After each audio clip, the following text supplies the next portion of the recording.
Hello everyone, welcome to my YouTube channel. I will be uploading things about trains and how to improve train reliability. Firstly, we shall start off with the Second Avenue line. Okay, so currently the Second Avenue line, or the IND Second Avenue line, is probably the biggest project the MTA is currently working on. Phase 1 of the line opened on January the 1st, 2017. Phase 2 is currently scheduled to be open somewhere between 28 and 29. Phase 3 and Phase 4 are unknown, but Phase 4 will have Phase 2 will extend all the way to Harlem 105th Street. Phase 3 and Phase 4 will create the T train and have it run all the way to Hanover Square. My main problem with the proposal is that it doesn't travel into outer boroughs, and it doesn't have 4 tracks, which restricts how many trains per hour to run. So I'll explain the problem with in full detail. So it's probably a reduced version of the 1968 plan. As built, Second Avenue will only be 2 tracks from 125th Street and Hanover Square, with only one local train, the T train.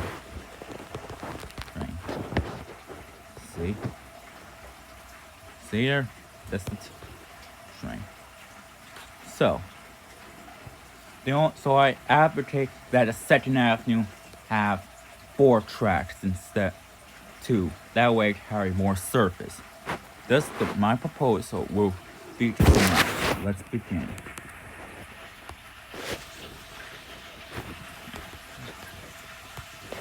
So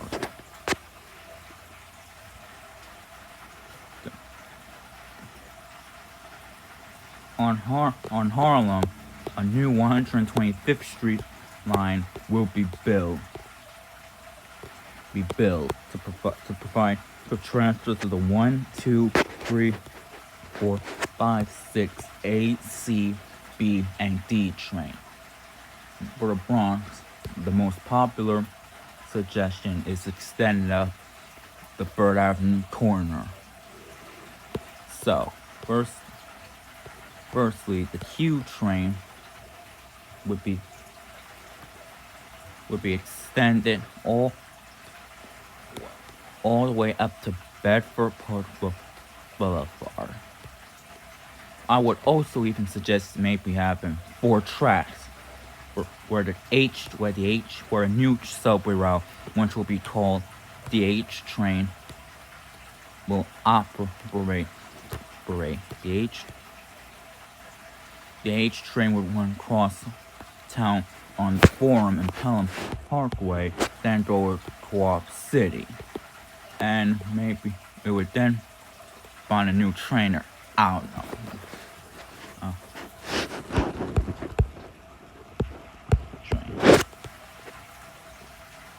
Anyways, the Q train would start off at Bedford Park Boulevard, run local, with the H train being the express service. The local only stations are 181st Street, Clayman Street, Clayman Parkway, 163rd Street, and 168th Street, and the express stations are Burr Avenue, 149th Street, 138th Street, and Forum Road, and Tremont Avenue. I mean, the T train, it's usually the T train to Bronx and the Q train to Harlem. But a reason for why I did it like this is because there's currently 50 trains that head during the Bronx during rush hours that head to the east side, Midtown, the 4, 6, and 5 train, versus the 25 to 30 trains during rush hours that's from Midtown, the 2 and D train. The 1 train's further away from the west, and it's only like 3 stations, so you could just exclude that.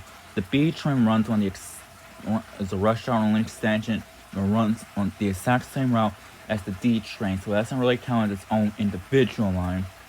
And the Q train would balance things out. And now the rush and Broadway is a much more attractive line to be extended to the Bronx, since that's at major transfer points in Midtown, like Times Square, Herald Square, and Union Square. And then the T train would give people in Harlem easier access to the east side of Manhattan, reduce crowd on the 7 and L train. The Q train might be too long, but look, the argument is moot because the Q train won't be anywhere near as long as the A or F train. It'll probably be around longer than the N and maybe the R train, but it'll still be slightly shorter than the D train. In fact, wanna know something? The next route that I'm about to create is going to be likely to be much longer than the Q train. Now, let's head to Queens, aka the most transit-neglected borough ever. In Queens, I propose building a new Northern Boulevard line with new subway routes. They are both basically bringing back defunct train routes, the K and V train. The K train would start off at Springfield, then it would later on meet up with the V train at Utopia Parkway. The V train will run local while the K train will run express. The local only stations are 164th Street, Kissinger Boulevard, Main Side, Elder Avenue, College Point Boulevard, 168th Street, 100th Street, 185th Street, 178th Street. The local and express stops are Utopia Parkway, Willets Point transfer to the 7 train, Junction Boulevard, Broadway, Northern Boulevard transfer to the M and R trains, and E during late nights. The both trains will be based off of the Sunnyside Yard. The K train would branch off at Broadway, stop at 31st Street, transfer to the N and W train, and 21st Street. Then the lower level would be built at 2nd Avenue. The K train would then rise up at 122nd Street as the express stop. Oh wait, almost forgot.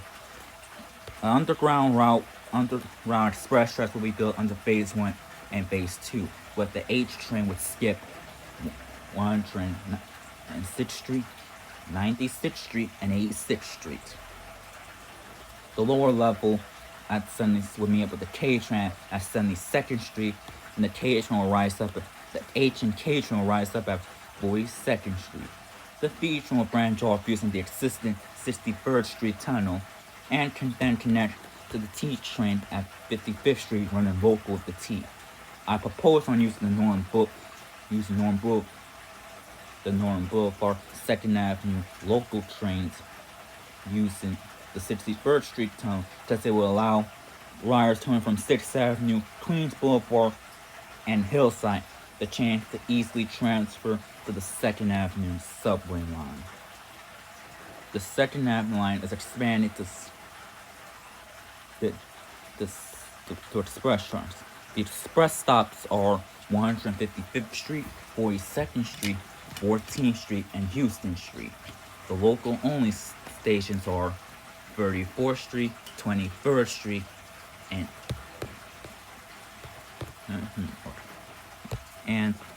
St. Mark's Place, 8th Street. Now this is where things really begin to get interesting. Okay. Now the K train will be extended to Brooklyn on a new Williamsburg Utica Avenue line. This proposed subway would also include will include the proposed 2nd Avenue line and the existing 8th Avenue line. And I plan on using the E train. It would be extended to Williamsburg, using the Worth Street provisions with the station at Worth Street, Chambers Street, Charlemagne Square, East Broadway, and finally Montgomery Street. The benefits are it opens up new transfer option for riders in Lower Manhattan. The World Trade Center terminal, it will continue to be used, but continue to service, but during rush hours only. I mean, the World Trade Center would be used to terminate the extra C and E trains during rush hours when there's enough capacity in Brooklyn during CPTC. A total of 8 to 10 rush hour trains would terminate there. 4 to 5 C and E trains each would run. I don't know what that limit worker capacity. I don't know. At other times, World Trade Center is closed, so take the E train to Canal Street and transfer to the A and C train. World Trade Center and Chambers Street are at the same station complex, so would abandoning the platform really be a problem? I doubt it, but still. Okay. Anyways, the E train would stop at Bedford Park Boulevard before meeting up with the K train at Haymaker Street. The route will run South 3rd Street. There will be 4 tracks, E trains local, and the K trains express. The local exclusive stops are Flushing Avenue, Lafayette Street, Hazley Street, Prospect Street, Emperor Boulevard, Church Avenue, Avenue D, Avenue N, Flatland Street, and Avenue D. Okay. The express stops are Haymaker Street, Broadway, South 4th Street, Reed Houses, and transfer to the G train. Myrtle Avenue, transfer to the J, M, and C if you consider that to be an exclusive line. Transfer to the U to Fulton Street, transfer to the A and C train. Crown's Heights, Utica Avenue, or Eastern Parkway, transfer to the 3 and 4 train. Kings Highway and Kings Plaza, Utica Avenue. The terminal where the E and K train would both terminate at. This proposed South 3rd Avenue and Utica Avenue line would help balance the load of new commuters coming from Williamsburg, Bushwick, and Bed-Stuy. You currently use the L and M to get to Midtown, or take the J to Lower Manhattan. The problem with the Broadway Knoxville Street line, it was built during the time where everyone was heading to Lower Manhattan. The day Manhattan, Lower Manhattan, and Midtown were rising in popularity, and the infrastructure can't really make service changes. The new Williamsburg life would be served by the E and K train, would give the people in Williamsburg another alternative other than having to use the crowded J, C, M, and L train, and it's very attractive as it offers both west and east side service. And Phase 4 will be built as well. However, it will be a 4-track terminal with 2 tracks on the lower level. This would be so let me show you what I mean. The tracks used for terminating the trains would be used in the inner tracks where the B train would end. The lower level tracks were where the H train would end, with a connection to the Montgomery Street Tunnel in case if you want to extend the H to Brooklyn with the R train. I don't know. The track will also be provided with the Montgomery Street Tunnel. However, the outer tracks will be used by the T train, and then will be extended to Brooklyn on Fulton Street. The Court Street Transit Museum will be reopen as a subway service. The T train meets up with the A and C train at Hoyt Street, and the C train will be moved to the express track. The T train would then continue all the way until Euclid Avenue, where it terminates there, and just go straight to the Panuco Street yard. With the C train on the express tracks, we can now extend the C train to Ozone Park, Leopards Boulevard, was what many people wanted. However, problem is you create another merge zone. And the A train would then just go the far Rockaway without having to worry about another branching. And you won't really need to have the Rockaway shuttle around. There's enough A trains, but let's keep it just to make sure the A train has one terminal. In conclusion, I admit this would be much more expensive than the currently proposed subway line, but the point that I'm making is that the current plan will help people in the east side of Manhattan travel a bit better. It does practically nothing for riders from the Bronx, Queens, or Brooklyn. The biggest flaw, like I said, is that there's no express tracks. Meaning that, in fact, there isn't even a bird track that can be used for emergencies. See on the IRT Bronx routes, meaning that if something goes wrong on just one subway line, the entire line will be screwed up. I mean, you should at least make the room for the express tracks when the ridership increases. I mean, that's current Second Avenue line requires multiple transfers to be made because we can't assign it to its perfect potential. If the Second Avenue line is not designed properly, it will be one of the most expensive mistakes the MTA has made. Okay, the Second Avenue line is not needed just for be put on Lexington Avenue, but many other subway routes throughout the entire city. The ideal Second Avenue to add capacity to the subway routes and our boroughs too. Okay, build was most effective, not was cheapest.